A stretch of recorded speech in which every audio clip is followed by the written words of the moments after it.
Get in bed with me, because I got one nice thing. Wait, now first off, let me tell you that I have been at this. Cue me 3 years ago. See, I followed Ariana's music career for its entire life. I was getting crap for the Victoria soundtrack being in my recently played 3 years back. I can vouch for that. Okay, don't talk in this, please. I'm not gonna get on here and lie to you guys. I was a little worried about Ariana's career. Throw me a shirt right quick. Thanks, Kelsey. No, but being serious, I was a little worried about Ariana's career. Donut thing was not good. When it first happened, I first saw it and I was like, oh, that's embarrassing. You got caught. Now, when's that album coming out? Then I got on the next day and it was like trending worldwide. And I was like, oh, people are still talking about this? And then in the comments, it's just like, oh, this is a big deal. This is upsetting me personally. Are you doing this? Are you leaving an essay in the comments right now? She needs to apologize to the donut shop publicly. You don't give a crap about the donut shop, dude. I guarantee you worse things have happened to that donut shop than a global pop star walking in and giving them publicity. Also, man, it wouldn't hurt to keep the donuts behind a glass case. What if somebody sneezes? Everybody's breathing in there? That's horrible. That place needs to be shut down. She licked the donut. It's not like she murdered somebody. She's a singer. She's not like she's not the first lady. Just let her make music. I would pay substantially more money for a donut that Ariana Grande licked. You know how much that donut is worth now? If they still have it, they could start up a new business. They could buy a glass case to put the fucking donuts behind. Also, while we're on this, the I hate America thing, that's not really a problem because she's an American. I don't know how that flew above people's heads. She's been an American her whole life. That's like me seeing a whip vine and being like, I hate white people. I don't actually hate white people. It's like a joke. And also, something people don't think about. I clicked this because the title said you'd be talking about the music. Yeah, that's a good point, except it's not talking about the career in general. You're trying to tell me that these controversies are not important to the overall story of Ariana Grande. Because artists are storytellers, whether it's intentional or not, and they most definitely can be learned from. Looking back on things like this, we can identify turning points, and we can see people's collective mindsets and attitudes and fears towards certain artists and what certain artists stand for. And I think it is significant, as well as just human nature in general. Somebody needs to make these dang videos. I believe that Ariana Grande is a legend in the making, and when I say that, I'm not joking. I've never met her. I saw her live once. She came up on Broadway. That's like Eminem coming out of Detroit. This is Pop Star 8 Mile that we're in the middle of right now. She looks like a kid, dude. I can't understand her words when she's saying it, dude. You're being negative. Stop it.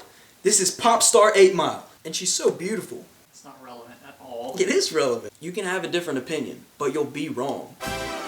Focus did great in the sales, but for Ariana, it just, compared to what we know she can do, it just wasn't, felt like she was holding back for some reason. It just wasn't an awesome song. It definitely grew on me, but it took a minute to get into. When I first saw the video, I was like, this is about to be a thing, isn't it? And then it just wasn't. I know it never will, but I need the red hair to come back, for even if it's for like a day, for closure. Since Victorious didn't get a freaking finale, I will forever be mad about that. The Christmas album did great, but that's seasonal. It's like an investment. It wasn't supposed to rock the world. It's supposed to come back every year. That was more of like a gift to the fans. It's like a detour more than like a next move. I'm so sorry for just veering off. I'm talking about all this stuff, but for real, Dangerous Woman.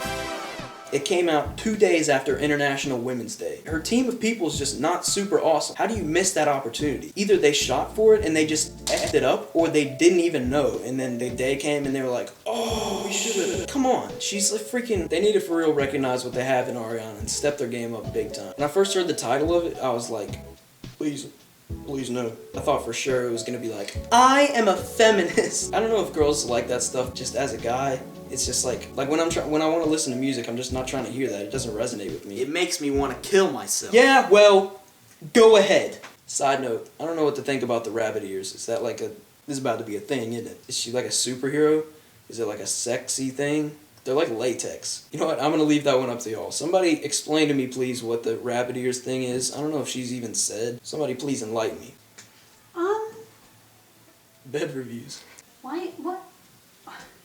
Why'd you move the bed out of the wall? Dude, it wasn't aesthetically pleasing. Okay, I'm putting one of these in the shower so you can stop using hand soap to take a shower with now. Okay? You're using hand soap? I appreciate how she's using her platform to try new things. When a pop star releases a song that's different, every time it comes on the radio, people are challenged to stretch their ears and sort of like, whoa, maybe this is good. Even though it doesn't sound like Ellie Goulding, it might still be good. And that's how music evolves, so I appreciate Dangerous Woman. This is like the slowest pop song I've heard ever, maybe. It's also cinematic. It sounds like if James Bond was a woman. Let me also note the current trend of tropical house music that just like exploded into the top 50 recently. You know, like they've got like beach instruments in it. I think Justin Bieber did this on purpose. On purpose. You can't write these things, folks. Another trend in the top 50 currently is independent women. And this is what I've noticed. You've got Alessia Cara, you've got Daya especially. Where all the good boys going to hide away, you know? I'm not going to just be some pretty girl. I have my own ambitions. Which I love. Thank you. Thank God for this. I think Lord did this, is my suspicion. Lord came in and like did this. She created this lane, she paved the way, and then left. And now all these like little girls are coming and they're like, hey, I don't have to be like this. I don't have to like these parties. Matter of fact, some of us actually do have ambitions. That might seem irrelevant, but watch how I tie it in. Be Alright is tropical house. Dangerous Woman is independent women. She's just gonna be joining that party, the top 50 party. Dangerous Woman gets a 6, Be Alright gets a 6. It's called Dangerous Woman. So you expect it, and that's the way they're selling it, is like a girl empowerment thing. The actual song is just about like love. So the message seems inconsistent to me. Be Alright, it's an unoriginal message. I love both of these songs. I just like, compared to what she can do, these are 6 and 6. Thank you so much for watching. I had one nice thing to say about Be Alright and Dangerous Woman and Ariana's career in general. I said a lot of stuff in here. If there's something that you disagreed with strongly, if there's something you agreed with strongly, tell me what you thought. What do you think about our other video that we uploaded a couple days ago about our racist manager? What do you think about my Tori Kelly review that I did?